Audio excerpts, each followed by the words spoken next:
और इसी बीच लोकसभा और राज्यसभा की कार्यवाही शुरू हो चुकी है। आपको सीधे लिए चलते हैं। Question number 161 Shri Pushpendra Saroj. Question number 161। Honorable Minister. Sir, statement is laid on the table of the House, sir. Supplementary. Sir, Uttar Pradesh विधानसभा में बजट पेश होना है। तस्वीरें सीधी आ रही है, आपको दिखाते हैं।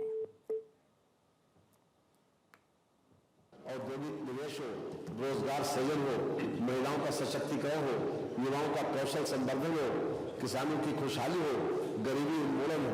वर्ष 2024-25 त्वरित अनुमान में प्रदेश की जीएसडीपी 30.25 लाख करोड़ रुपए आकलित हुई है, जो गत वर्ष की तुलना में 13.4% की वृद्धि परिलक्षित करता है। प्रदेश की प्रति व्यक्ति आय 1,09,844 रुपए आकलित हुई है, जो वर्ष 2016-17 में प्रति व्यक्ति आय 54,564 रुपए के दोगुने से अधिक।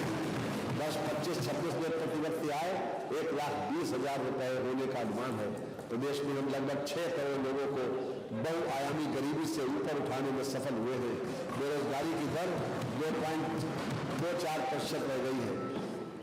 एसडीजी इंडिया इंडेक्स में उत्तर प्रदेश की रैंकिंग, जो वर्ष 18-19 में 29वें स्थान पर थी, बेहतर होकर वर्ष 23-24 में 18वें स्थान पर आ गई है।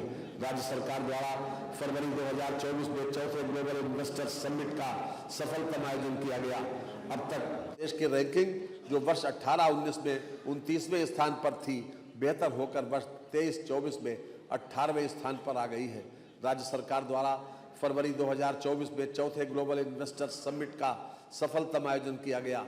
अब तक लगभग 50 लाख करोड़ रुपए के एमओयूज हस्ताक्षरित हो चुके हैं, जिनसे लगभग 10 लाख रोजगार का सृजन संभावित है। इनमें से अब तक लगभग 15 लाख करोड़ रुपए के निवेश की लगभग 16,000 से अधिक परियोजनाओं के 4 ग्राउंड ब्रेकिंग सेरेमनी संपन्न हो चुके हैं। उत्तर प्रदेश भारत का सबसे बड़ा मोबाइल फोन विनिर्माण केंद्र है। देश के कुल मोबाइल फोन उत्पादन का 65% उत्पादन प्रदेश में होता है। भारत की 55% इलेक्ट्रॉनिक्स कंपोनेंट इकाइयाँ प्रदेश में स्थित हैं। प्रदेश का इलेक्ट्रॉनिक्स निर्यात 44,744 करोड़ रुपए तक पहुंच गया है।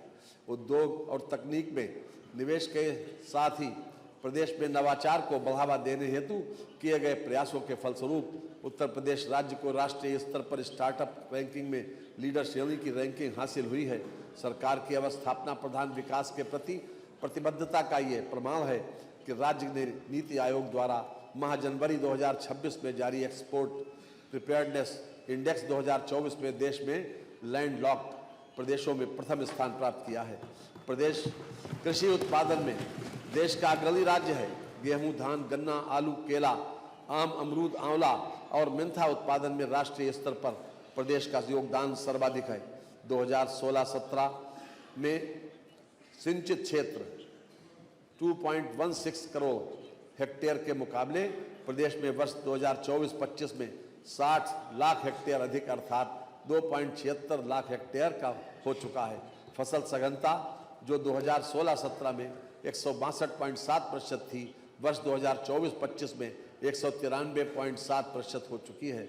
वर्ष 2016-17 की 5878 मेगावाट ताप विद्युत उत्पादन क्षमता के सापेक्ष वर्तमान वित्तीय वर्ष 2025-26 माह दिसंबर 2025 तक 55.16% बढ़ोतरी करते हुए 9,120 मेगावाट ताप विद्युत उत्पादन क्षमता प्राप्त की गई है।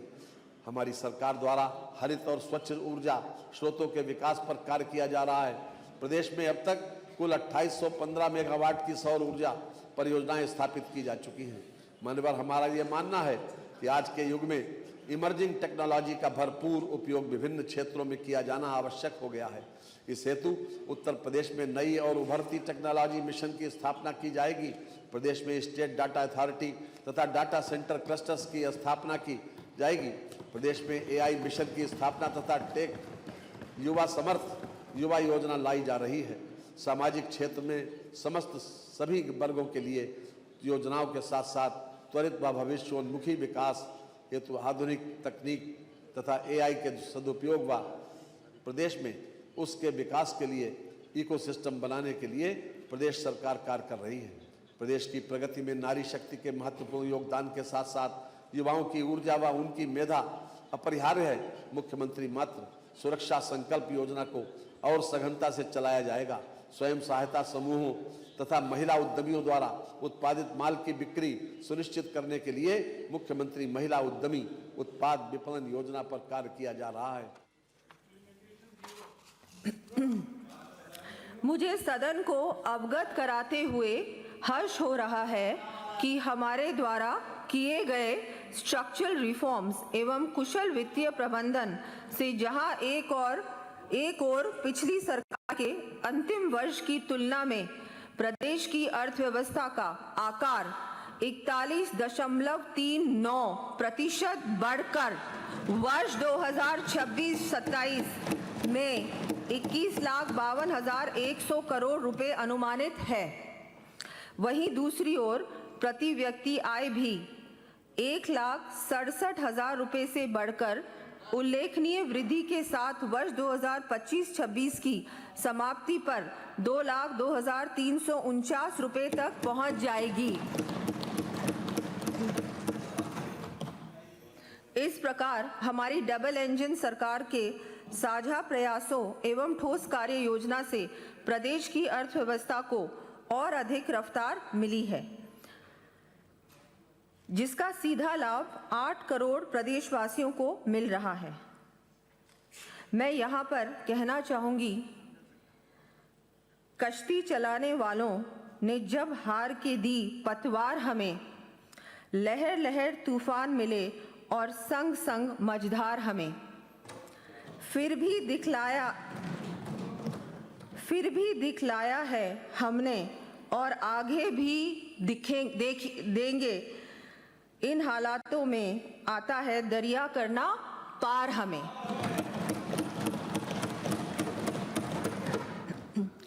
इसी हौसले के साथ हमने इस कार्यकाल की शुरुआत में ही विकसित राजस्थान की कार्य योजना के लिए स्थित पुरातात्विक एवं सांस्कृतिक महत्व के 2 स्थलों सारनाथ एवं हस्तनापुर के विकास की योजना बजट में रखी गई है। इसके लिए मैं प्रदेश की जनता की ओर से आभार व्यक्त करता हूं। इसके अलावा प्रत्येक जिला अस्पताल में इमरजेंसी एवं ट्रामा सेंटर की स्थापना, प्रत्येक जिले में छात्राओं के हॉस्टल, 10,000 टूरिस्ट गाइडों का कौशल संवर्धन जैसी योजनाओं का लाभ अन्य प्रदेशों के साथ साथ उत्तर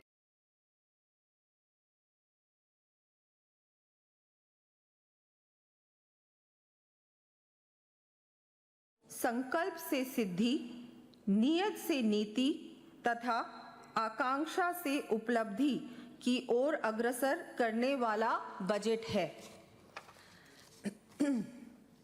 पहला स्तंभ 321 करोड़ रुपए से अधिक के रिकॉर्ड गन्ना मूल्य का भुगतान कराया गया है। यह भुगतान इसके पूर्व के 22 वर्षों के सम्मिलित गन्ना मूल्य भुगतान 2,13,519 करोड़ रुपए से भी 90,802 करोड़ रुपए अधिक है।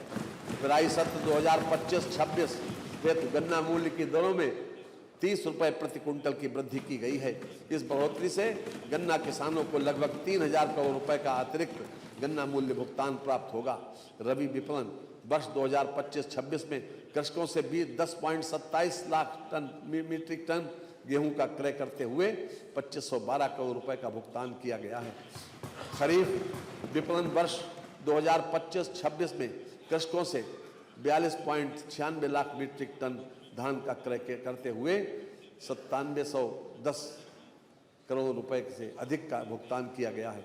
खरीफ विपणन वर्ष 2025-26 में 54,253 कृषकों से 2.14 लाख मीट्रिक टन बाजरा क्रय करते हुए कृषकों को 595 करोड़ रुपए का भुगतान किया गया है। नलकूपों से सिंचाई के लिए किसानों को दिनांक 1 अप्रैल 2023 से मुफ्त विद्युत आपूर्ति प्रदान की जा रही है। वर्ष 2025-26 में अल्पकालिक फसली ऋण वितरण के अंतर्गत दिनांक 19 दिसंबर 2025 तक 10,257 करोड़ रुपए का ऋण वितरण कर 15,01,000 कृषकों को लाभान्वित किया गया है। वर्ष 2025-2026 में दीर्घकालिक ऋण वितरण के लक्ष्य रुपए 600 करोड़ रुपए के सापेक्ष दिनांक 30 नवंबर 2025 तक 205 करोड़ रुपए का ऋण वितरण कर 6,870 कृषकों को लाभान्वित किया गया।